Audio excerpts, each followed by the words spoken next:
علموا أولادكم أن يكرموا أيديهم اليمنى فلا يشينوها بحمل المستقذرات ولمس النجاسات، فهي للسلام وهي للأكل وهي للأمور الشريفة. بلغ الحال من عثمان رضي الله عنه وأرضاه أنه قال: ما أخذته بيميني منذ أسلمت، أي أنه لم يلمس ذكره بيمينه منذ أن أسلم. كل هذا مبالغة في إكرام اليد اليمنى.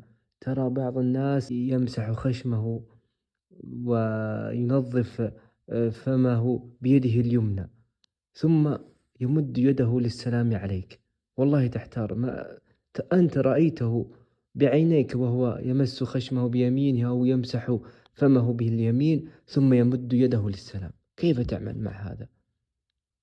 الله المستعان. يعني يده اليسرى ليست بها علة، وإنما اعتاد أن يلمس وينظف القاذورات بيده اليمنى، نسأل الله السلامة والعافية. لا، إنما اليد اليمنى للتشريف، واليد اليسرى للقاذورات وللنظافة وغير ذلك. فعلموا أنفسكم وعلموا أولادكم هذا الأمر،